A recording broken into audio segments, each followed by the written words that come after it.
Direct Connection is made by MPT to serve all of our diverse communities and is made possible by the generous support of our members. Thank you. Live from Maryland Public Television, this is Direct Connection with Jeff Salkin. Hi, everybody, and thanks for tuning in for what we hope will be a sleep-inducing edition of Direct Connection. Our topic tonight is insomnia, along with other sleep difficulties. For our Your Health segment, we are joined by Dr. Emerson Wickwire, Assistant Professor of Psychiatry and Medicine and Director of the Insomnia Program at the University of Maryland School of Medicine. Doctor, thank you for being with us. It's my pleasure. Let's start with the scope of the problem. I'm guessing there are a lot of people who have occasional difficulty getting to sleep or staying asleep, and there are probably some people who have trouble all the time. True? Jeff, in the United States today, we are facing an epidemic of insufficient and disordered sleep. On any given night, 3 or 4 out of 10 Americans are experiencing a poor night's sleep. And for up to 70 million Americans, that's about 1 out of 5 adults, they're suffering a chronic sleep disorder that requires medical attention. The sleep disorders are associated with a range of negative health complaints, from obesity to diabetes, heart attack to stroke, depression to dementia to premature death, and they're also associated with massive societal costs. What's it correlate to? Is there an age at which people sleep well? Is there an age at which maybe the medical problems that you mentioned start to mount, and that causes trouble sleeping? Sure. So as we age, our sleep does change, and in older adults, the base rates of sleep complaints, both insomnia and also what's called obstructive sleep apnea, which you can think about as more severe snoring, increase. That being said, we really see sleep disorders across the lifespan, ranging from infancy through childhood and adolescence, young adulthood, all the way up to late life. I want to talk about all of the factors that you brought up, but how about our sort of hyperactive lifestyles these days? You have your head in a cell phone or a tablet or in front of the TV, or possibly you're doing all 3 of those things at the same time, and then you expect to get into bed and start sawing wood, or whatever the expression is. It doesn't help. All of the cognitive activity, a friend calls it cognitive popcorn, where we are permanently connected to the TV and the phone and so on and so forth. For those of your viewers who are watching this evening, hoping to get a good night's sleep, the single most important expression that I could offer is think dusk. You think about, we have dawn and a sunrise and a day and a sunset and a dusk and a sunset and a night. But these days, with electronic stimulation, generally what most people fall into is day, crash. So maybe an hour before bedtime, you turn off hit the power button, pick up a book, go old school? It absolutely could be. It could be a book. For folks who really enjoy television, it could be a black and white movie. But Jeff, I've talked to thousands, maybe tens of thousands of folks about their sleep, and I've never met one for whom the news is relaxing. Well, I can understand it's not designed to be relaxing. I mean, it's designed to be stimulative. I mean, television in general. You're trying to be entertaining here. Absolutely right. And there's lots of blue light, which suppresses melatonin. You may have heard of melatonin. It's a sleep-inducing hormone, or a sleep-associated hormone. So by watching television or being on your mobile device close to bedtime, you are actually counteracting your body's natural sleep system. Can we just, put some melatonin in the warm milk right before bed? Doesn't work that way? It doesn't work that way. It doesn't work that way. But many people try, and that's why you see it sold everywhere from Walmart to the gas station. Okay. What are the other mistakes that people make? I'm thinking about caffeine, what sort of meal, when they have it, exercise, when they do that. Talk about the easy fixes. Sure. Undoubtedly, there are, let's call them sleep interfering and sleep promoting behaviors. in terms of sleep interfering behaviors, you might think about having caffeine within 6 hours of bed or eating a heavy meal close to bed. This will activate the digestive process. If you eat something that's fried or sugary or high in fat or spicy and it gets the stomach acids going, this can negatively impact sleep. We've talked about being overly active with electronic devices close to sleep. All of these can interfere with sleep. On the other hand, implementing a consistent, soothing bedtime routine, using foods that contain an amino acid called tryptophan, this would be turkey, for example, or even peanut butter, these can help induce sleep. Let me remind our viewers, if you have a question about sleep, give us a call. We'll have the number up on the screen. You could also tweet your questions. Our Twitter address is @MPT News. Let's spend a minute on sleep apnea. It's certainly a subset of sleep problems. How big is that? Sleep apnea is more common than asthma. It's a significant problem, and sleep apnea is arguably the most well-studied sleep disorder. There are a number of reasons for that, but sleep apnea has been associated, as I mentioned earlier, with a range of medical comorbidities, including heart attack and increased risk for stroke. Jeff, the easiest way to think about it is sleep apnea, which is a disorder, for those who aren't aware, where the upper airway collapses during sleep, but we're not aware of it. Is it right to think of it as really bad snoring? It is. What I tell patients is, imagine if I were snoring. For example, you brought me on as a guest tonight, and I were just snoring. That were my normal way of breathing. That would be discouraged, but go on.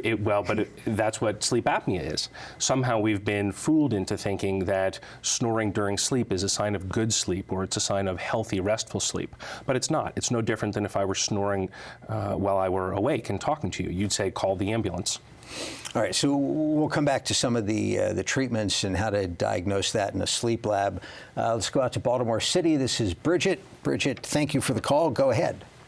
Hi, I wanted to know what natural things, I don't want to take sleeping pills, what would you recommend for sleep? What are you, what's the problem, if I can ask? Well, I have diabetes, and I don't sleep at all. I'm resting, but I'm not asleep.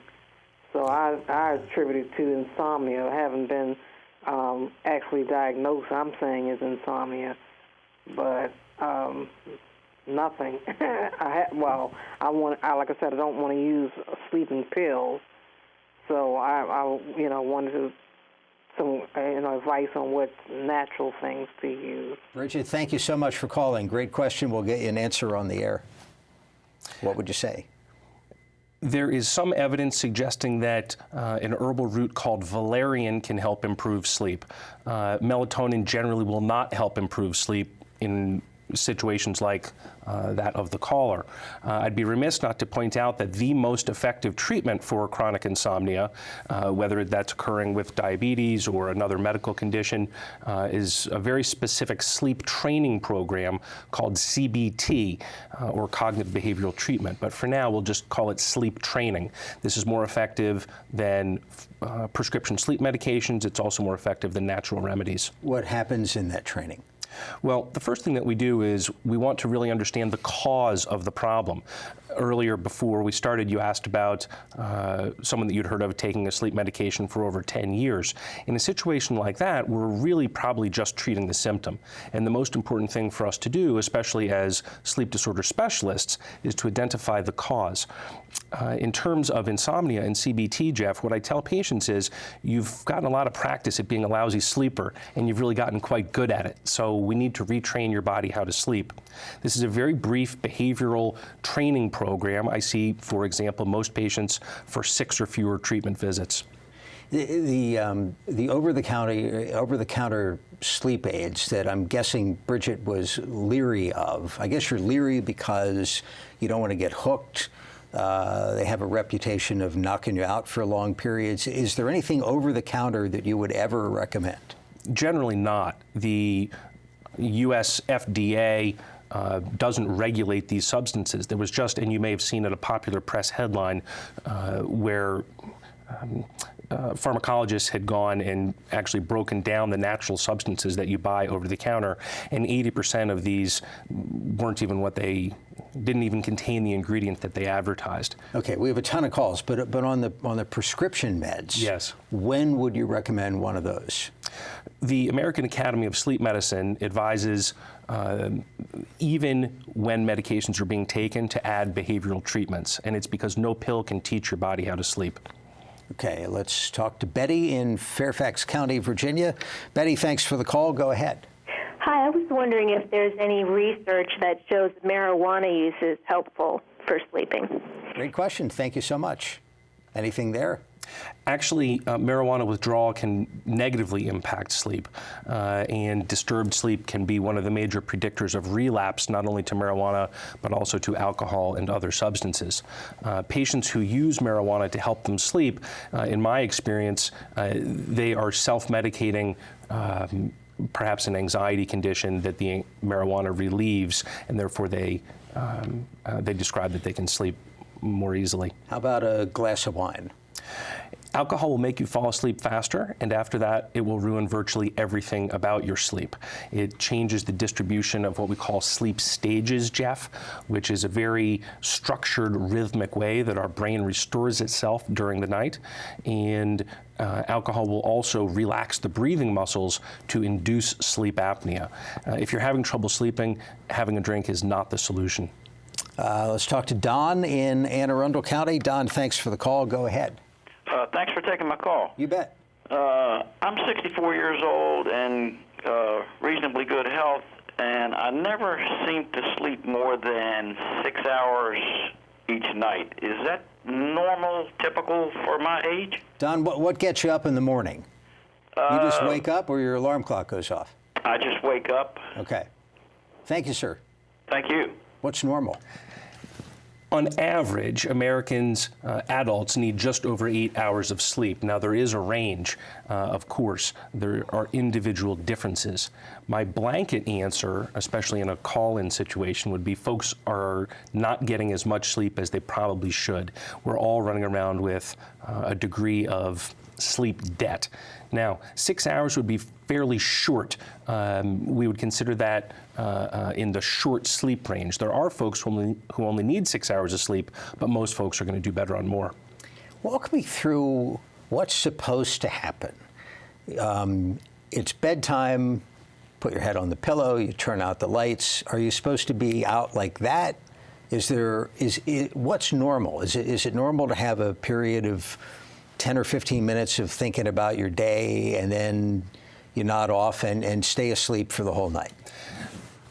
Jeff, 10 to 15 minutes is well within the normal range. Typically, we think of 30 minutes as being a threshold for having trouble falling asleep or having trouble staying asleep. In other words, if it takes you 30 minutes to fall asleep, or if you're awake a total of 30 minutes during the night, this would be more of a red flag if that problem happens in an ongoing way. All right, let's go old school here. What about, so you're laying there and it's been 15 minutes and maybe it's approaching 30 minutes and you heard Dr. Wickwire say that's a problem, so now you're watching the clock. All right, I'll try counting sheep. Does any stuff like that work? Generally not. And first thing I'd encourage you to do, Jeff, is turn the clock around for exactly the reason that you mentioned. Because when you look at the clock, it's just a stress cue, and it actually awakens the alerting regions of the brain, so now you're paying attention to one more thing. You really want to have your bedroom cool, dark, quiet, and uncluttered without exactly those kinds of environmental stimuli. It is one of those things, and there's a number of these things, where in life, if you are thinking about it, it's not going to work right. Sleep is like a slippery fish. The harder that I try to grab it, the more it jumps away. So in a certain way, sleep is very much an act of letting go or surrender even. Yeah, and you're thinking about, I need to get to sleep, especially if you have to get up early in the morning for some particular function. and that ramps up the pressure. What do you do in those situations? You're describing what's called anticipatory insomnia. We've all had it where we had to make an early flight, or maybe we had an important meeting or a presentation or a child's sporting event or whatever it may be in the morning. In general, if that only happens once, it's probably not a big deal. We're more concerned when it develops into an ongoing pattern. I've certainly had patients over the years who did not want to be taking sleep medications, but they knew, because they had a commute to DC on Monday morning, that Sunday night was always a rough night. Maybe that was the night that they took a sleeping pill. All right, let's go back to the phones. Baltimore County, this is Terry. Terry, thank you for calling. Go ahead. Yeah, how you doing? Thank you for taking my call. You bet. I'm 75. I retired in 2004, and I had a stent put, and I'm taking a lot of medicine, Benacar, Cadwood. In the nighttime, I'm taking like a Flomex. Is that anything to do with my sleeping disorder, or maybe something wrong with me? Great question, Terry. Thank you, sir. I can't address the specific medical questions for the caller, but there are many medicines that can be insomnogenic or actually cause medications. It's one reason why it's important to work with a sleep disorder specialist who's familiar with all of those potential side effects. If I heard correctly, the caller is actually taking a medication to reduce the frequency of urination during the night, so certainly that's another factor that could impact sleep. How can it get so bad that Michael Jackson winds up being anesthetized? And obviously that was a complicated situation, but are there other people who have it that bad? There are. In fact, Heath Ledger died under what appeared to be similar circumstances, where he was really self-medicating in an inappropriate way with opiates and other painkillers and so on and so forth to try and get a good night's sleep. Now, those instances are certainly rare, but I think that they're reflective of the fact that we don't fully understand, appreciate, or act upon the importance of disturbed sleep. When should somebody seek some help? If someone is wondering, should I seek some help, it's probably past the point where ask. Having a thorough assessment, even if you end up with a clean bill of health, is good to ease the conscience and therefore get a good night's sleep. Anita in Prince George's County. Anita, thank you for the call. Go ahead. Yes. Hi. Thanks for taking my call. You bet. I'm HIV positive, but I'm undetectable. In the past 2 days, I haven't slept. I've been telling my doctor I don't sleep. Is it because of my condition, or am I depressed, or I just need help, because I don't sleep unless I'm taking something, and I know that's not the answer. Anita, thank you so much for the phone call. Hope you feel better, and obviously see your own doctor for specific advice. There's no direct reason that HIV would cause 2 nights of sleeplessness, although patients with HIV do report sleep disturbances.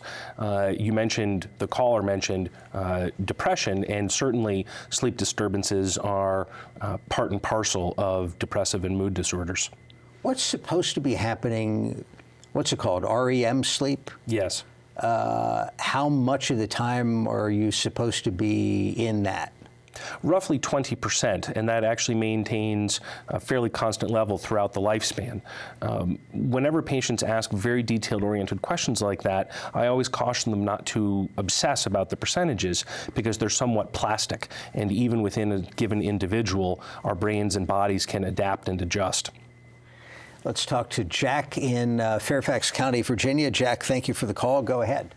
Yes, 2 questions. I'd like for the doctor to discuss central sleep apnea and what can be done about it. That's 1. And 2, head trauma and associated dreams that cause people not to get good sleep. Wow, thank you very much. When we have difficulty breathing, it's generally for one of 2 reasons. We talked briefly earlier about obstructive sleep apnea, which is a condition where the upper airway begins to close during sleep. Central sleep apnea is a condition where the breathing muscles never get a signal from the brain. So in obstructive sleep apnea, we're trying to breathe but can't. In central sleep apnea, we actually never even begin to try to breathe. There are several treatments, but the most common involves sleeping with a special device that regulates the air pressure as we breathe during sleep. That's a mask. That's a mask. Right. That's a mask. It's a gentle mask. It has a variable level of air pressure to help keep our system moving. Okay. Let me look at a Twitter question. This is from Nancy. Where can we get CBT info or classes? That was the sleep training. That's right.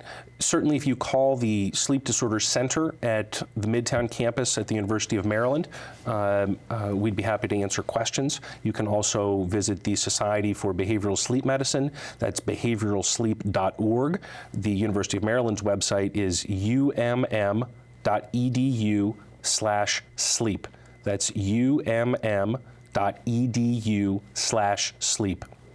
What happens in the lab there? So you have a sleep lab? We do. We have a number of beds. It's based in the hospital. It's very comfortable. We actually just moved. It's private. It's not like a dorm. It's right? not like a dorm at all.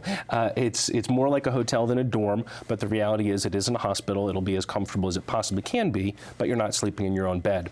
And during what we call an overnight sleep study, we measure many bodily functions. This test is called a polysomnogram. Poly for many, somnos for sleep. So we look at things like brain activity, how hard you're trying to breathe, your heart rate, the oxygen in your blood, muscle movements, and other factors that let us know how well you're sleeping. Can you bring your own pillow? We encourage you to bring your own pillow. Now, what about all the ads you see from mattress stores that this specific kind of mattress or this specific kind of pillow is going to make a difference? Any truth? Have you seen any patients who went out and spent the money on a new mattress who were either satisfied or unsatisfied with it? Roughly an equal number of both, Jeff. But the fact is, your bedroom should be a sacred environment for sleep. And although that sounds very simple, I mentioned earlier, your bedroom should be cool, dark, quiet, and uncluttered. It's actually a little bit more complicated for many patients to put that together. And certainly you need comfortable bedding, including mattress, pillows, sheets, blankets, so on and so forth. Bed should be something that you look forward to. Sleep should be a pleasant, restful experience. You wonder if this isn't an area that's especially conducive to the placebo effect of whatever it is, whether it's the new mattress, the new comforter, the pill. If you did placebo testing on a little sugar pill, I bet it would work great for sleep problems. It works about 30% of the time for medical problems, period. The placebo effect is very, very powerful. But in sleep, is it more powerful? I'm unaware of any studies looking at exactly that question. There's no money behind testing that. That's right. Not for the placebo. Yeah. Baltimore County, this is Brenda. Brenda, thank you for the call. Go ahead. Hi, I've been diagnosed with, first they said it was narcolepsy, but they changed it to hyposomnolence because I get very little REM sleep. Question, are my cells being restored because I get so little REM sleep? Also, I'm concerned because my sleep specialist is refuting everything that I have researched and my experience about the ancillary symptoms. My sleep medicine tremendously helped my concentration, my focus. I was not even able to be organized before that, and I also lose muscle tone if I don't take it, or even if I'm taking it. Sometimes if I don't eat in the morning or if I eat sugar, I can be walking or running and actually trip and fall down. Okay, let me get you an answer. Thanks very much for the phone call. Okay. I heard the caller asking two questions. One is, well, what about possible narcolepsy or hypersomnia, I believe she was describing. Hypersomnia is a condition where I'm pathologically sleepy, so I'm very sleepy all the time, and we're not quite sure why. It's almost a definition of exclusion, although recently there's been some genetic discovery in this area. The second question had to do just with working with your doctor in general. And what you should be looking for is a specialist whom you trust and whom you feel like you can ask difficult questions and have meaningful conversations. So I'd encourage everyone to be a more proactive consumer of healthcare services. What about people who have a challenge because of their lifestyle or their job? They work split shifts and an odd schedule of some sort. What do you advise? Shift work sleep disorder is a massive problem in the United States. Jeff's shift work sleep disorder really only exists in the United States and Japan. Earlier we talked about being over-engaged and overstimulated, which is epidemic in the United States. We have a 24-hour culture, and shift work can be devastating. Shift workers get less sleep than non-shift workers. In other words, if you work a traditional shift, you tend to get 1 to 2 hours more sleep than, for example, night shift workers. We're going to have to leave it there. Dr. Emerson Wickwire is with the University of Maryland School of Medicine. Doctor, thanks for the visit. Thanks very much. Appreciate it. Thank you for joining us for Direct Connection. We're back Thursday with Your Money in Business. Have a good night.